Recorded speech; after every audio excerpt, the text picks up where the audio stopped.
Hey everybody, how you guys doing? I just had a pretty good shave and I'm cleaning up my stuff, and it reminded me of something that I often see as a question with some of our newer guys.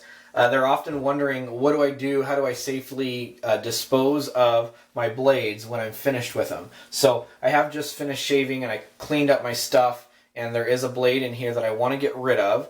However, I want to make sure I do it in a way that's going to be safe and not just throw it in the trash can or put it in a spot where my kids are going to get it. So I have created a blade bank. However, some of you guys may actually have in your medicine cabinet, I don't know if you can see mine, it's actually out of the shot off to my left. But some people actually will have a slot in the back of their medicine cabinet, and it's probably about 1.5 inches or so, and it's just a little slot. That's actually for your razor blades. If you live in an older house and they just kind of go into the wall and you never see them again, that's a great way to get rid of them. But if you're like me, we've got a newer house, and unfortunately our medicine cabinet does not have one of those, so I had to create a blade bank. Now, these are really easy to do, and I think a lot of people often overlook them. So mine, I just took a can or a jar of pasta sauce, and it looks just like this, and because this is mine, and rinsed it out, washed it off. And I took some Loctite and I put glue around the edge of the lid and then screwed the lid on so that it couldn't come off. That way, if my kids ever got a hold of it or something, which I hope they would never, it wouldn't hurt them. And then I took a knife and just stabbed a hole right in the top. And when I'm done with my shave, like I'll demonstrate now, grab the razor carefully and take out my blade.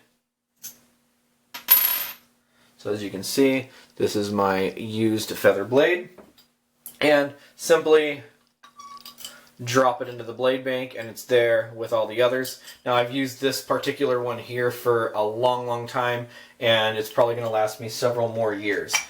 If you don't want to do that, something else you could have, Douglas Smythe gave out an idea of using a can. This was a can of corn, and the lid was cut off. Well, you could just wash out the can, make a hole in the lid, glue it on. There's your blade bank. Throw a piece of tape over it when it's completely full, which again will take you years, and you're good to go. Or another quick idea, if you have mason jars lying around, you could use a small mason jar. This lid's a little bit thicker, might be harder to poke a hole in, but same thing, poke a hole in there, drop your blades, and you're good to go. So in closing, don't overthink it. Anything you can think of that'll hold the blade safely will work just fine. Keep them safe and secure, and don't let the children cut themselves. Thanks.